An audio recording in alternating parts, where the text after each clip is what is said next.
ನಮಸ್ಕಾರ ಪ್ರಿಯ ವೀಕ್ಷಕರೇ, ಎಂಆರ್ಎಸ್ ನ್ಯೂಸ್ನಲ್ಲಿ ಸ್ವಾಗತ. ಅಂತೂರ್ ಬೆಂತೂರು ಗ್ರಾಮದ ಗರ್ಭಗುಡಿಯಲ್ಲಿ 31 ದಿವಸ ಅನುಷ್ಠಾನಕ್ಕೆ ಕುಳಿತಂತಹ ಶ್ರೀ ಪೂಜಾರಿಗಳು ಗಾಳಿ ಬೆಳಕು ನೀರು ಏನೂ ಇಲ್ಲದೆ ಕುಳಿತುಕೊಂಡು ಲೋಕ ಕಲ್ಯಾಣಕ್ಕಾಗಿ ರೈತರ ಹಿತದೃಷ್ಟಿಯಿಂದ ರೈತರಿಗೋಸ್ಕರ ಮಳೆ ಬೆಳೆ ಸರಿಯಾಗಿ ಆಗಲಿ ಎಂದು ಈ ಕಠೋರವಾದ ತಪಸ್ಸು ಕೈಗೊಂಡಿದ್ದರೆ ಈ ದೇವರು ಪೂಜಾರಿಗೆ ಯಾವುದೇ ತೊಂದರೆ ಆಗದೆ ಕ್ಷೇಮವಾಗಿ ಬರಲಿ ಎಂದು ಆ ದೇವರಲ್ಲಿ ಪ್ರಾರ್ಥಿಸೋಣ.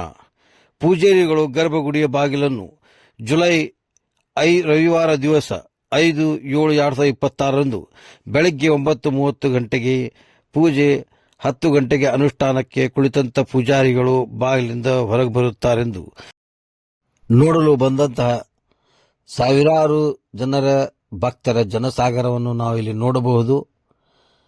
ವರದಿಗಾರರು ಅಜಯ್ ಹಿರೇಮಠ್, ಅಂತೂರು ಬೆಂತೂರು.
ಬಹಳ ಸಂತೋಷ ಏನಂದ್ರೆ ತೆಲಂಗಾಣದಿಂದ ಆಂಧ್ರದಿಂದ ಸಂತರು ಮಹಾಂತರು ಬಂದರು ಅಂತ ಹೇಳಿದ್ವಿ ಅಷ್ಟೇ. ಪ್ರತ್ಯಕ್ಷ ಪುರಾವೆ ಅನ್ನುವ ಹಾಗೆ ಇಲ್ಲಿ ಕುಂತಿರ್ತಕ್ಕಂಥವ್ರು ಶಾಂಬಲ ಆರಾಧಕರು, ಇವರೆಲ್ಲ ಮಹಾತಾಯಿಯನ್ನ ದರ್ಶನ ಮಾಡಿರ್ತಕ್ಕಂಥವ್ರು, ತ್ರಿಮೂರ್ತಿಗಳು ಕೂಡ ಬಂದಿದ್ದಾರೆ. ಇವರು ತಪಸ್ಸು ಮಾಡಿ ಮಹಾಯೋಗ ಪಡೆದಿರ್ತಕ್ಕಂಥವ್ರು ಬೀದರ್ ಜಿಲ್ಲೆಯಿಂದ ಬಂದಿರತಕ್ಕಂಥವರಾಗಿದ್ದಾರೆ.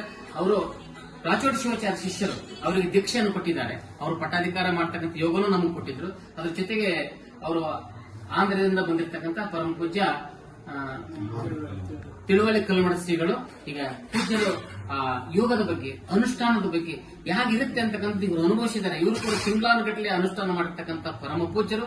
ಅವರು ಈ ಕುರಿತಾಗಿ ಏನು ಮಾತಾಡ್ತಾರೆ ಅಂತ ಕೇಳೋಣ.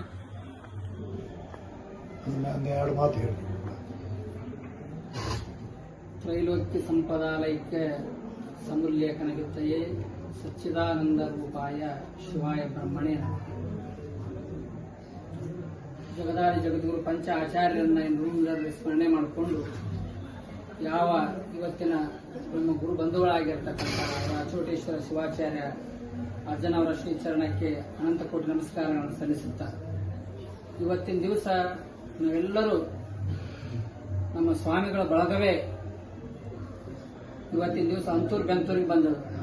ಕಾರಣ ಏನಪ್ಪಾ ಅಂದ್ರೆ, ಇವತ್ತಿನ ದಿವಸ ಯಾವ ನಮ್ಮ ಜಗದ್ಗುರು ಬೂದೀಶ್ವರ ಶಿವಗಳ ಒಂದು ಶ್ರೀಮಠದ ಅಧಿಪತಿಗಳಾಗಿರ್ತಕ್ಕಂಥ ರಾಚೋಟೇಶ್ವರ ಶಿವಾಚಾರ್ಯರು ಈಗಾಗಲೇ ಅನೇಕ ನಮ್ಮ ಕರ್ನಾಟಕ ರಾಜ್ಯಾದ್ಯಂತ ಅಲ್ಲದೆ ಹೊರಗಡೆನೂ ಸಹಿತ ಆಂಧ್ರ ಪ್ರದೇಶ ಹಿಡ್ಕೊಂಡು ತೆಲಂಗಾಣ ಹಿಡ್ಕೊಂಡು ಕರ್ನಾಟಕದಲ್ಲಿ ಅವರು ಅನೇಕ ಕಡೆ ತಪಸ್ಸನ್ನು ಮಾಡಿದ್ದಾರೆ.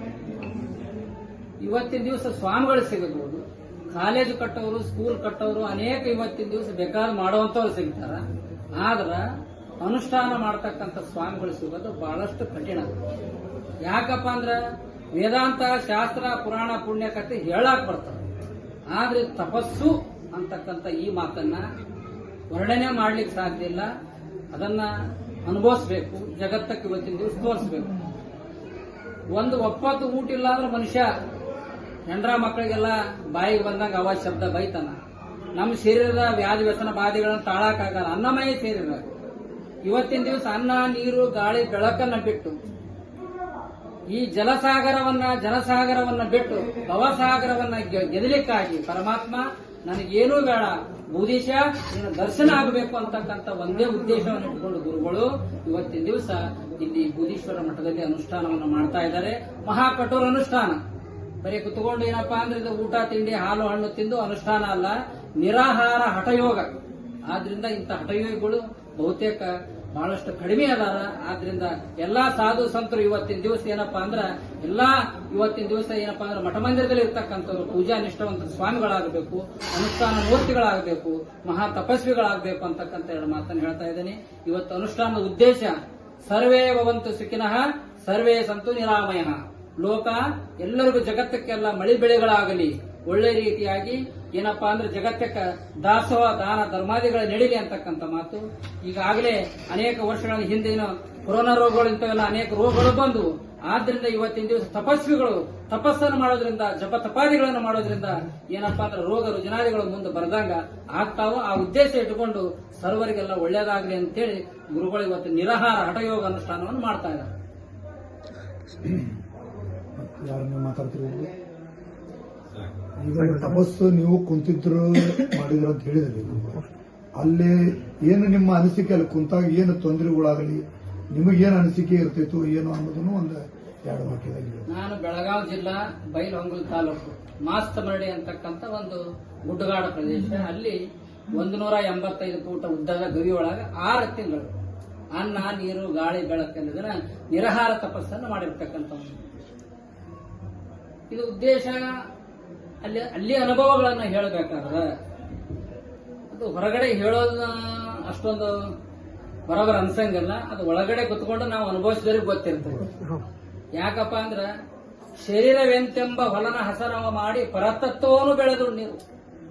ಮನಿ ಹೊಲಸಾದ್ರೆ ಹೆಂಗ ಕಸವನ್ನು ಹೊಡ್ಕೊಂತ ಹೊರಗ ಹೊಸಲಿಂದ ಹೊರಗೆ ಹಾಕ್ತವಲ್ಲ, ಇದೇ ಪ್ರಕಾರವಾಗಿ ಈ ಕಾಯ ಅಂತಕ್ಕಂಥದ್ದು ಅನೇಕ ಭವಬಾಧೆಗಳಿಂದ ಕಾಮ ಕ್ರೋಧಾದಿಗಳಿಂದ ತುಂಬಿರತಕ್ಕಂಥ ಈ ಶರೀರದ ಹೊಲಸನ್ನ ಹೊರಗೆ ಹಾಕಬೇಕು ಅಂದ್ರೆ ಅನುಷ್ಠಾನ ತಪಸ್ಸನ್ನು ಮಾಡಬೇಕು. ಈ ಅನುಷ್ಠಾನ ತಪಸ್ಸನ್ನು ಮಾಡಿದ ಬಳಿಕ ಮುಂದೆ ನಮ್ಮ ಸಾಧನೆ ಏನಪ್ಪಾ ಅಂದ್ರ ಮುಕ್ತಿ, ಪರಮಾತ್ಮನಲ್ಲಿ ಐಕ್ಯ ಆಗಬೇಕು. ಈ ಭವಬಾಧೆಯಿಂದ ಜನನ ಮರಣದಿಂದ ನಾವು ಮುಕ್ತರಾಗಬೇಕು ಅಂತಕ್ಕಂಥ ಉದ್ದೇಶವನ್ನು ಇಟ್ಟುಕೊಂಡಿದ್ದೇವೆ. ಇದರಲ್ಲಿ ಲೋಕ ಸಮಸ್ತ ಸುಖಿನೋ ಭವಂತು ಹೌದು, ನಮ್ಮ ಆತ್ಮ ಕಲ್ಯಾಣ ಮತ್ತು ಲೋಕ ಕಲ್ಯಾಣ. ಅಲ್ಲಿ ಅನುಭವಗಳು ಅನೇಕ ಸಾಕಷ್ಟು ಇರ್ತಾವ. ಯಾಕಪ್ಪ ಅಂದ್ರ ಅಲ್ಲಿ ನಾವಾಗಿರಲ್ಲ. ತಾಯಿ ಹೊಟ್ಟೆಯಲ್ಲಿ ಕೂಸಿನ ಅನುಭವ ಏನಿರ್ತೈತಿ, ಅದು ಕೂಸು ವರ್ಣನೆ ಮಾಡಕ್ ಬರಲ್ಲ ಹೊರಗೆ ಬಂದ ಬಳಕ. ಇದೇ ಪ್ರಕಾರವಾಗಿ ತಪಸ್ವಿಗಳನ್ನ ಯಾವಾಗಲೂ ಇವತ್ತಿನ ದಿವಸ ಅನೇಕ ಮಾಧ್ಯಮಗಳಲ್ಲಿ ಏನಪ್ಪಾ ಅಂದ್ರೆ ಪತ್ರಿಕಾ ಅಥವಾ ಟಿವಿ ಮಾಧ್ಯಮಗಳಲ್ಲಿ ಪ್ರಚಾರ ಅಪಪ್ರಚಾರ ಇದು ಲೋಕದಾಗ ಇರೋದನಲ್ಲಿ ಇವತ್ತಿನ ದಿವಸ ಏನೇನೋ ಹೇಳ್ತಾರ. ಅದು ಆದ್ರೆ ಅದ್ರದ್ದು ಏನಪ್ಪಾ ವ್ಯವಸ್ಥೆ ಅದಕ್ಕೆ ಗೊತ್ತಿರ್ತೈತಿ, ಮತ್ತೊಬ್ಬರಿಗೆ ಗೊತ್ತಾಗಲ್ಲ. ಅದು ಹೇಳಲಿಕ್ಕೆ ವರ್ಣನೆ ಮಾಡ್ಲಿಕ್ಕೆ ಬರದಂತ ವಸ್ತು. ಒಳಗೆ ಹೆಂಗ್ ಕುಂತಾರ ಏನಿಲ್ಲ, ಅದ್ ಇಟ್ಕೊಂಡು ಕುಂತಾರ ಇದು ಇಟ್ಕೊಂಡು ಕುಂತಾರ ಅಂತ ಹೇಳ್ತಾರ. ಏನಪ್ಪಾ ಅಂದ್ರೆ ನಿಮ್ ಮನಿ ಒಳಗೆ ನೀವು ಬಾಗಿಲೆಲ್ಲ ಹೆಂಡ್ರ ಮಕ್ಕಳು ಹೊರಗೆ ಹಾಕಿ ಬಾಗಿಲು ಹಾಕೊಂಡು ಕೂಡ್ರಿ ಅಂದ್ರೆ ನಿಮಗೆ ಆಗಲ್ಲ, ಅರ್ಧ ಗಂಟೆನೂ ಆಗಲ್ಲ. ಈ ಯೋಗ ಅಂದ್ರ ಶಿವಯೋಗಿ ಸಾಕ್ಷಾತ್ ಶಿವನಾದ ಕಾರಣದಿ ಅವನಿ ಭೋಗಗಳೆಲ್ಲ ತೃಣಕಾಂಬವು. ಹಠಯೋಗಿಗೆ ಏನೈತಪ್ಪ ಅಂದ್ರೆ ಜಗತ್ತಿನಾಗ ಈ ಜಗತ್ತು ಅವನಿಗೆ ಸೂರ್ಯ ಸಮಾನ. ಅವನಿಗೆ ಕಾರ್ ಗಾಡಿ ಬೇಕಾಗಿಲ್ಲ, ಸಿಂಹಾಸನ ಬೇಕಾಗಿಲ್ಲ, ರೊಕ್ಕ ಬೇಕಾಗಿಲ್ಲ, ರೂಪಾಯಿ ಬೇಕಾಗಿಲ್ಲ. ಅವನಿಗೆ ಒಂದೇ ಒಂದು ಬೇಕು, ಪರಮಾತ್ಮನ ಪಾದವೇ ಸಾಕ್ಷಿ, ಎನ್ನ ಮನವೇ ಸಾಕ್ಷಿ ಅಂತೇಳಿ ಈ ಶರೀರವನ್ನ ಇದ್ರ ತನು ಮನ ಇದ್ರ ಸಂಪೂರ್ಣವನ್ನ ಪರಮಾತ್ಮಗೆ ಅರ್ಪಣೆ ಮಾಡಿ ತಾಯಿ ಹೊಟ್ಟೆಯ ಕೂಸಿದ್ದಂಗ ಪರಮಾತ್ಮ ಧ್ಯಾನದಾಗ ಯೋಗಿಗಳು ಇರ್ತಾರ. ಆದ್ರಿಂದ ಯೋಗಿಗೆ ಅಲ್ಲಿ ಯಾವುದೇ ಬಾಧೆಗಳಿರಲ್ಲ. ಇಲ್ಲಿ ನಾವು ಹೊರಗೆ ಬಂದ್ರೆ ಬಾಧೆ ಅಂದ್ರೆ ಅನುಷ್ಠಾನ ಮುಗಿಸಿ ಹೊರಗೆ ಬಂದ್ರೆ ಇದು ಜನಬಾಧೆ ಇದೆ. ಅನುಷ್ಠಾನದಾಗ ಏನೈತಲ್ಲ ಪರಮಾತ್ಮನ ಸನ್ನಿಧಾನದಾಗ ಆನಂದ ಇರ್ತಾರೆ ಯೋಗಿಗಳು. ಇದ್ರ ಅನುಭವ ಬಹಳ ದೊಡ್ಡದ. ಇನ್ನೂ ಅನೇಕ ಏನಪ್ಪಾ ಅಂದ್ರೆ ಸಾವಿರಾರು ವರ್ಷಗಳಿಂದ ಬಂದಿರತಕ್ಕಂಥ ಅನುಷ್ಠಾನ ತಪಸ್ಸು ಅಂದ್ರೆ ನಾನು ನೀನು ಮಾಡಿದ್ದಿಲ್ಲ. ಇದು ಸಾವಿರಾರು ವರ್ಷಗಳಿಂದ ಪರಂಪರಾಗತವಾಗಿ ಬಂದಿರತಕ್ಕಂಥ ತಪಸ್ಸು. ಆದ್ರಿಂದ ಇವತ್ತಿನ ದಿನದಲ್ಲಿ ಈ ತಾಲೂಕು ಈ ಜಿಲ್ಲಾ ಎಲ್ಲ ಪಾವನ ಆಯ್ತು. ಯಾಕಾಯ್ತಪ್ಪ ಅಂದ್ರ ಇಂಥ ಒಂದು ಅನುಷ್ಠಾನ ಮೂರ್ತಿಗಳನ್ನ ನಾವು ನೀವೆಲ್ಲರೂ ಇಂಥ ಒಂದು ಕಲಿಯುಗದ ಸಮಯದಾಗ ನಾವು ನೋಡ್ತಾ ಇದ್ದೇವಲ್ಲ, ನಮ್ಗೆಲ್ಲ ಜೀವನ ಧನ್ಯ ಆತ ಅಂತಕ್ಕಂಥ ಮಾತನ್ನ